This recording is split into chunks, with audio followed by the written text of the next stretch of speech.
To have a better understanding of the processes involved and what we are observing, we first need to examine the work of the 20th century psychologist and scientist Wilhelm Reich.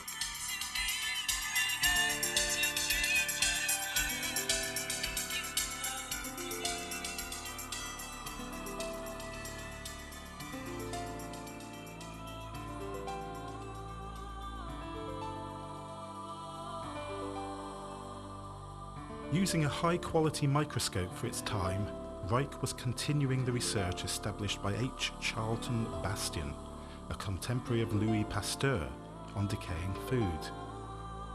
He noticed that under high magnification he could see luminous blue-green globules being released by the decaying food, and described these as some form of biological ether. He likened this to bions, a form of nanobacteria which appeared to be neither living or non-living, which had been first named and researched by Bastian. Although pleased with his rediscovery of bions, Reich found side effects of the observation occurring. His eyes started to burn, causing a form of conjunctivitis, and his skin began tanning. He tried numerous ways of shielding his experiments to both protect himself and contain the bions, and by 1940 he had found that the best method was to surround the material by an insulated box, using layers of organic and inorganic materials. In the meantime, Reich had decided that the particles he could see through the microscope were actually an unidentified energy or radiation form, which in turn caused the conjunctivitis and tanning. It was only whilst experimenting with a minute source of radiation in the same box that he began to notice strange effects.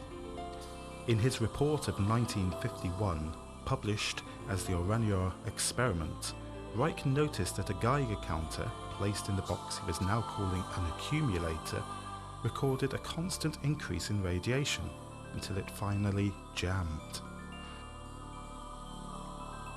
Simultaneously, huge amounts of oppressive-looking storm clouds gathered around the vicinity, whilst a strange electrically charged purple glow could be seen at night, emitting from the surrounding area. Even when the radioactive material was removed from the accumulator, the effects continued to increase, with the laboratory animals dying unexplainedly, scientists and members of staff falling sick and finding themselves in depression, and eventually the surrounding vegetation and trees bending like rubber, blackening and dying. Even stranger were the appearances of unidentifiable animated lights in the sky, which at the time Reich saw as interplanetary craft, but later referred to as air or primordial energy. The energy that Reich had found, firstly in his accumulator, and later in the surrounding environment and sky, he named Orgone, and deduced that it was the energetic building block of the universe.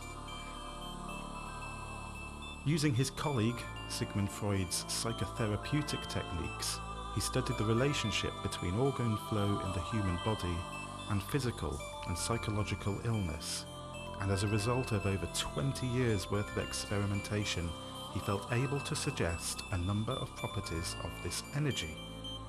He noticed that not only was it present everywhere and in everything, and that it had no measurable inertia or weight, but he also felt that it was the medium in which light moved and electromagnetic and gravitational fields exerted force.